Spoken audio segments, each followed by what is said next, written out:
السلام علیکم ورحمۃ اللہ وبرکاتہ۔ کیسے ہیں آپ سب لوگ؟ امید کرتی ہوں سب خیر خیریت سے ہوں گے، امن و امان کے ساتھ ہوں گے، پروردگار عالم کی بہترین حفظ و امان میں ہوں گے، اور اللہ تعالیٰ کے ڈھیروں ڈھیر شکر کے ساتھ ہم نے آج ایک نئی صبح کا، زندگی کے ایک بہترین نئے دن کا آغاز کیا ہوگا، ہے نا۔ سب سے پہلے جو خدا کی نعمت ہم پر نازل ہوئی اور ہم نے اس کو دیکھا، اس پر ہمارا شکر ادا کرنا واجب۔ وہ کون سی نعمت؟ الحمدللہ ایک بہترین نیند ہمیں خدا نے نصیب کی، اور صبح جب ہماری آنکھ کھلی تو اللہ تعالیٰ نے ہمیں، ہماری فیملی، ہمارا گھر سب دیکھنا نصیب کیا، ہے نا۔ ہماری ہیلتھ اچھی تھی، آنکھوں کی روشنی سلامت ہے الحمدللہ، ہمارے دل، دماغ، ہمارے تمام اعضاء و جوارح بہترین سے کام کر رہے ہیں۔ کتنی بڑی نعمتیں ہیں نا۔ اگر خدا چاہتا تو اس نیند کو ہمارے لیے دائمی نیند بنا سکتا تھا، لیکن اس نے ہمیں پھر سے مہلت دی، پھر سے موقع دیا کہ ہم ڈھیر و ڈھیر اس کی بارگاہ میں اس کی ذات کا، اس کی عطا کردہ نعمتوں کا شکر ادا کریں، اور اپنے گناہوں کی، اپنی غلطیوں کی، اپنی کوتاہیوں کی معافی مانگے، ہے نا۔ کتنی بڑی نعمت ہے نا۔ نیا دن، نیا سویرا ہم نے دیکھا، سورج کی روشنی ہم پر چھائی، اتنی خوبصورت ہوا جو ہم نے دیکھی صبح، اتنا پیارا موسم ہمیں پھر سے دیکھنا نصیب ہوا الحمدللہ۔ ہم اس کی ذات کا جس قدر شکر ادا کریں کم ہے۔ ارد گرد جب نظر دوڑائیں تو ہمیں اس قدر نعمتیں نظر آتی ہیں تو ہمیں تھوڑی شرمندگی سی فیل ہوتی ہے۔ مجھے شرمندگی فیل ہوتی ہے کہ کس قدر نعمتیں ہمارے ارد گرد بکھری ہوئی ہیں، اور ہم کبھی ان کو اہمیت نہیں دیتے، جاننے کی کوشش نہیں کرتے، سمجھنے کی کوشش نہیں کرتے۔ لیکن جیسے ہی ادراک ہو کہ پروردگار عالم کی اتنی ساری نعمتیں ہم پر نازل ہیں، اس کا کتنا کرم ہم پر ہمیشہ ہی شامل حال رہتا ہے نا۔ ہم اگنور کرنا بھول جاتے ہیں، لیکن وہ ہمیں کھانا دینا نہیں بھولتا۔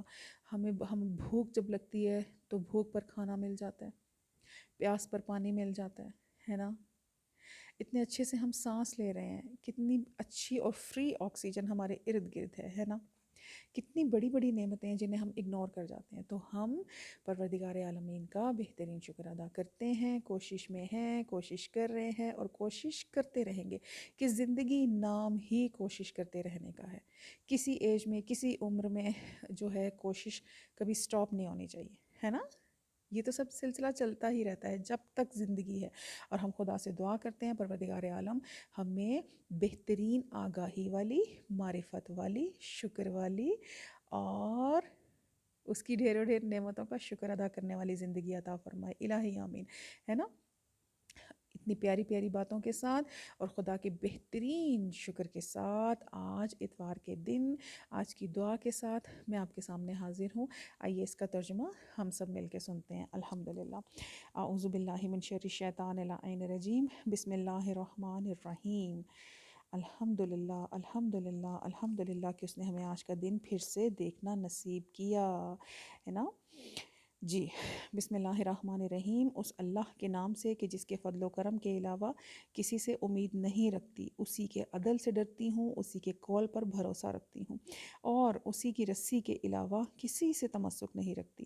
میں تیری پناہ چاہتی ہوں اے معافی اور رضا والے، ظلم و ستم سے، انقلاب زمانہ سے، پے در پے غموں سے، پیش آنے والے حادثات سے، تیاری و آمادگی سے پہلے وقت نکل جانے سے۔ جس چیز میں بہتری و درستی ہے اس میں تیری رہبری چاہتی ہوں، اس چیز میں تیری مدد چاہتی ہوں جس میں کامیابی و سہولت ہو، اور میں تجھ سے مکمل صحت و تندرستی کی تمنا رکھتی ہوں کہ جس میں ہمیشہ کی سلامتی بھی شامل ہو۔ خدایا، میں شیطانی وسوسوں سے تیری پناہ چاہتی ہوں، اے میرے پروردگار، اور بادشاہوں کے ظلم کے مقابلے میں تیری سلطنت کی پناہ لیتی ہوں۔ پس میری نمازیں، میرے روزے جیسے بھی ہیں انہیں قبول فرما لے، الہی آمین، اور کل کا دن اور اس سے اگلے وقت کو میرے آج کے دن اور اس گھڑی سے بہت بہتر بنا دے۔ الحمدللہ کہ ہم اس پروسیس سے گزر رہے ہیں کہ ہم اپنے پروردگار کا شکر ادا کرنا سیکھیں، میں بھی، آپ بھی، اور ہم دعا کرتے ہیں کہ اے میرے پروردگار میرے آج کے دن اور اس گھڑی سے بہتر بنا دے اگلے دن کو، آنے والے تمام وقت کو، آج کے وقت سے بہت بہتر بنا دے الہی آمین۔ مجھے اپنے قبیلے اور قوم میں عزت عطا فرما، خواب و بیداری ہر حال میں ہماری حفاظت فرما۔ اے اللہ تو بہترین نگہبان ہے اور سب سے زیادہ رحم کرنے والا ہے۔ اے اللہ میں تیرے حضور میں آج کے دن اور اس سے اگلے اتوار کے دنوں میں شرک و بے دینی سے بری ہوں اور خلوص کے ساتھ تجھ سے دعا کرتی ہوں کہ جو قبول ہو جائے، اور میں ثواب کی امید پر تیری اطاعت پر قائم ہوں۔ پس تو رحمت نازل فرما بہترین مخلوق اور حق کے داعی حضرت محمد مصطفیٰ صلی اللہ علیہ وآلہ وسلم پر، اور اپنی عزت کے صدقے میں مجھے وہ عزت دے کہ جس میں ظلم نہ ہو۔ اپنی نہ سونے والی آنکھ سے میری نگہبانی فرما، میرا خاتمہ یوں ہو کہ تجھ ہی سے امید لگائے رکھوں، اور میری زندگی کو بخشش پر تمام کر دے۔ بے شک تو بخشنے والا مہربان ہے۔ ربنا تقبل منا انکا انت السمیع العلیم۔ الحمدللہ ہم نے آج اتوار کے دن کی دعا سنی، اس کا ترجمہ سنا، اس سے ہم بامشرف ہوئے الحمدللہ۔ اللہ تعالیٰ سے دعا ہے کہ وہ ہماری تمام حاجات کو، تمام دلوں کی پریشانیوں کو دور کرے، حاجات کو پورا فرمائے۔ جو مسئلے مسائل پریشانیاں زندگی میں ہیں اور جو چلتے رہتے ہیں، اور پروردگار ان کو ہمارے لیے آسان کر دے۔ جو مشکلیں ہیں ان کی مشکل کشائی فرمائے اپنے پاک وسیلوں کے صدقے سے، کہ وسیلوں کے بغیر کوئی دعا قبول نہیں ہے نا۔ ہم ڈائریکٹ تو اللہ میاں سے بات نہیں کر سکتے، کیسے؟ کیونکہ ہم اتنے پاک و پاکیزہ نہیں ہیں، ہم گنہگار ہیں، ہم خطا کار ہیں، لیکن ہم خدا سے دعا کرتے ہیں، ان کے وسیلوں کے صدقے پکارتے ہیں تاکہ ہماری دعائیں بالکل بھی ریجیکٹ نہ ہوں، ہے نا۔ جب دعاؤں کے ساتھ سفارش لگ جاتی ہے نا، اور اتنی پیاری سفارش، تو پھر دعائیں ریجیکٹ ہو نہیں سکتی، ہے نا۔ ہم خدا کے شکر گزار ہیں کہ اس نے ہمیں ایسے وسیلے دیے، ایسے وسیلے عطا کیے کہ جن کے صدقے ہم اس سے کنیکٹ کر سکتے ہیں، ہم اس تک اپنے میسیجز پہنچا سکتے ہیں۔ کون سے وسیلے؟ جناب رسول خدا حضرت محمد مصطفیٰ صلی اللہ علیہ وآلہ وسلم، اور آپ کی پاک و پاکیزہ آل پاک، جن پر ہماری لاکھوں جانیں قربان ہوں، کہ جنہوں نے ہمیں خدائے وحدہ لا شریک کی پہچان کرائی، اس کے میسیج کو پہنچانے کے لیے، اسلام کو مضبوطی عطا کرنے کے لیے اپنے گھروں کو قربان کیا، اپنی جانوں کو قربان کیا، اپنے گھروں کو، خاندانوں کو، اپنے خانوادوں کو قربان کر دیا، ہے نا۔ تو پھر ایسے پاک وسیلوں کا ہم کیوں نہ واسطہ دیں؟ اور ہم تو تھینکفل ہیں اللہ تعالیٰ کہ اللہ نے ہمیں اتنے پیارے وسیلے دیے، الحمدللہ، شکر الحمدللہ۔ کل آپ کے ساتھ سورہ نبا کا سورہ نبا کے بینیفٹس میں نے شیئر کیے تھے الحمدللہ، اور انشاءاللہ العزیز کہ ہم سورہ نبا کو بھی اپنے ڈیلی اذکار میں، اپنے ذکر میں، اپنی عبادات میں شامل کریں گے۔ اچھا، آج ایک اور سورہ اعلیٰ کی فضیلتوں کے ساتھ میں حاضر ہوں کہ ہمارے امام جعفر صادق علیہ السلام، ہمارے چھٹے امام، اللہم صلی علی محمد وعلی محمد، ہمارا ایک اور پاک وسیلہ ہے نا۔ امام جعفر صادق علیہ السلام فرماتے ہیں کہ جو شخص سورہ اعلیٰ کو واجب یا مستحب نمازوں میں پڑھے تو روز قیامت اس سے کہا جائے گا کہ بہشت کے جس دروازے سے چاہو جنت میں داخل ہو جاؤ۔ کتنی خوبصورت دعا ہے، اور کتنا پیارا بینیفٹ ہمارے مولا نے ہمیں بتایا ہے کہ جو شخص سورہ اعلیٰ کو واجب نمازوں میں یا مستحب نمازوں میں پڑھتا ہے تو روز قیامت اس سے کہا جائے گا کہ جنت کے جس دروازے سے چاہو جنت میں داخل ہو جاؤ۔ واو، ماشاء اللہ، کتنا خوبصورت بینیفٹ ہے۔ بہت سارے بینیفٹس ہیں، بے شک اللہ تعالیٰ کے کلام میں کس قدر برکات شامل ہیں، کس قدر فیض ہے۔ جب ہم اس کی تلاوت کرتے ہیں تو اس کا فیض نہ صرف ہمیں اپنی ڈیلی لائف میں، اپنی دنیا میں، اس زندگی میں نظر آتا ہے، بلکہ ہمیں آخرت میں بھی اس کا فائدہ ملتا ہے، دنیا و آخرت میں اس کا فائدہ ملے گا۔ تو سورہ اعلیٰ کی، اور ایک اور سورہ اعلیٰ کا بینیفٹ میں آپ کو بتاتی چلوں کہ جب امتحان ہو رہے ہوں، جب آپ اپنے کسی ٹیسٹ کی تیاری کر رہے ہوں، ایگزامز کی تیاری کر رہے ہوں، یا اپنی جاب کے لیے، اپنے کاروبار کے لیے، یا کسی قسم کے آپ نے انٹرویو کے لیے، امتحان کے لیے جانا ہو، یا کوئی بہت اہم ڈیل ہو جو آپ نے کرنی ہو، تو سورہ اعلیٰ کی تلاوت ضرور کریں۔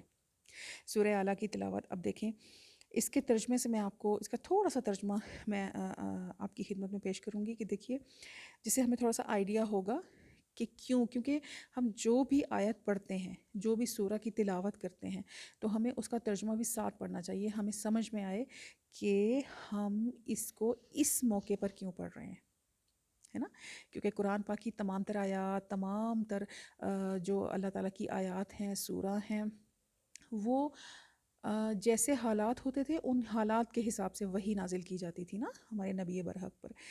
تو اس کا ہم ترجمہ پڑھتے ہیں کہ جیسے ہے بسم اللہ الرحمن الرحیم، سبح اسم ربک الاعلی، اے نبی اپنے پروردگار اعلیٰ کے نام کی تسبیح کرو، جس نے پیدا کیا اور توازن قائم کیا، اور جس نے تقدیر بنائی پھر راہ دکھائی. دیکھیں راہ دکھاتا ہے نا ہمیں پروردگار. مشکلیں زندگی میں آتی ہیں، اور ایک طرح سے اگر دیکھا جائے تو ہمیں ان مشکلوں کا تھینکفل ہونا چاہیے، شکریہ ادا کرنا چاہیے، کیونکہ اگر یہ مشکلیں نہ ہوتی تو ہم اپنے پروردگار کے قریب کیسے ہوتے، ہے نا پوائنٹ.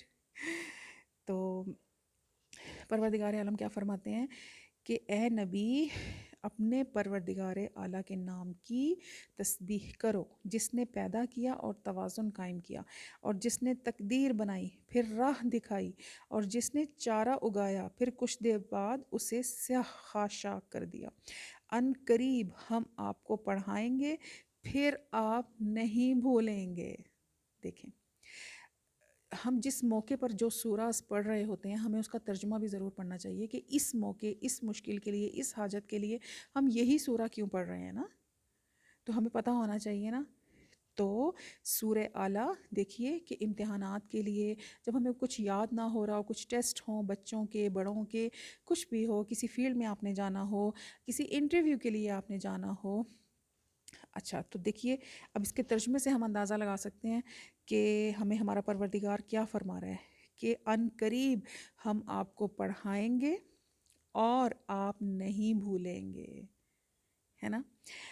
مگر جو اللہ چاہے کہ وہ ظاہر اور پوشیدہ باتوں کو یقیناً جانتا ہے، اور ہم آپ کے لیے آسان طریقہ فراہم کریں گے. دیکھیے اس کے ترجمے سے ہمیں آئیڈیا ہو رہا ہے کہ یہ سورہ اعلیٰ ہمیں کیوں امتحانات کے وقت، ایگزام کے وقت، یا ہم نے کسی بھی ایگزام کے لیے جانا ہو، انٹرویو کے لیے جانا ہو، کوئی مشکل ہو، کوئی لیگل آپ کا ایشو ہو، جب ہم نے اس کے حل کے لیے جانا ہو تو ہم کیوں سورہ اعلیٰ کی تلاوت کریں. اس کا ترجمہ میں آپ کے سامنے اسی لیے پیش کر رہی ہوں تاکہ آپ کو پتہ چلے کہ ہمیں سورہ اعلیٰ کی ایسے مواقع پر کیوں تلاوت کرنی چاہیے. ٹھیک ہے نا. اچھا اور ہم آپ کے لیے آسان طریقہ فراہم کریں گے، پس جہاں نصیحت مفید ہو نصیحت کرتے رہو. جو شخص خوف رکھتا ہے وہ جلد نصیحت قبول کرتا ہے اور بدبخت اس سے گریز کرتا ہے. جو بڑی آگ میں جھلسے گا پھر اس میں نہ مرے گا نہ جیے گا. بتحقیق جس نے پاکیزگی اختیار کی وہ فلاح پا گیا اور اپنے رب کا نام یاد کیا، پھر نماز پڑھی. بلکہ تم تو دنیاوی زندگی کو ترجیح دیتے ہو، حالانکہ آخرت بہترین ہے اور بقا والی ہے. پہلے صحیفوں میں بھی یہ بات مرقوم ہے، ابراہیم اور موسیٰ کے صحیفوں میں. الحمدللہ ہم نے سورہ اعلیٰ کا ترجمہ آپ کے سامنے پیش کیا اور ہم سب نے مل کر سنا. الحمد